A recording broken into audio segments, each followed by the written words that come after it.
at school? Because you guys are just fantastic. Did you just happen upon really great singers, or how did you get roped into that? Yeah, they just come. That's the other thing too, is I think we're very blessed to have a lot of very talented singers and experienced singers. We had Dr. K.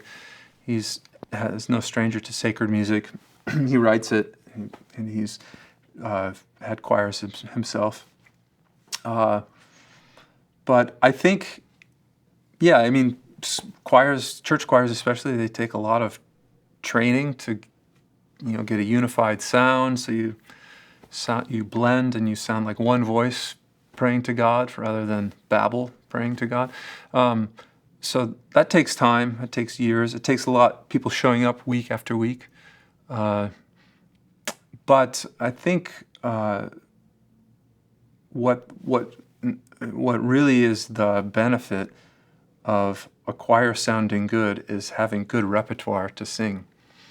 And that's one thing I've loved with the Latin Mass, is that as a choir director and as a singer, your default, if you will, or your starting point is Gregorian chant, which the Church, as you've probably read, says is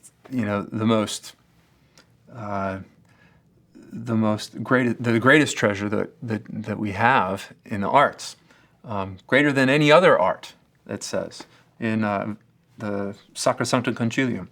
So, and yes, it's that because it's the very words of the liturgy combined with this art, but that's the default. And then you can create on top of that. And I was talking to my wife earlier today. Most artists, most composers will say that you can be much more creative when you have restrictions placed upon you. And oftentimes I find that with the Latin Mass, we have this great music to use that's prescribed in the propers and the ordinaries of the Mass.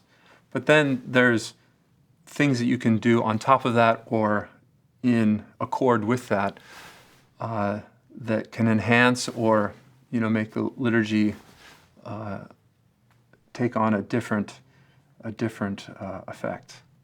Are you talking mainly about polyphony, like you can build a polyphonic setting on a piece of chant? Is that what you mean by building upon That's it? one Or do way. you just mean how you sing it?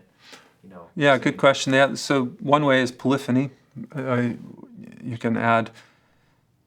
Certainly, polyphony came out of Gregorian chant, and so it's just natural that you would build off that in the liturgy.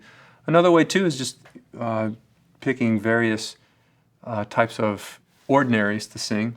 You don't have that are prescribed for the liturgical year, but even within that, you have different types of music you can sing, and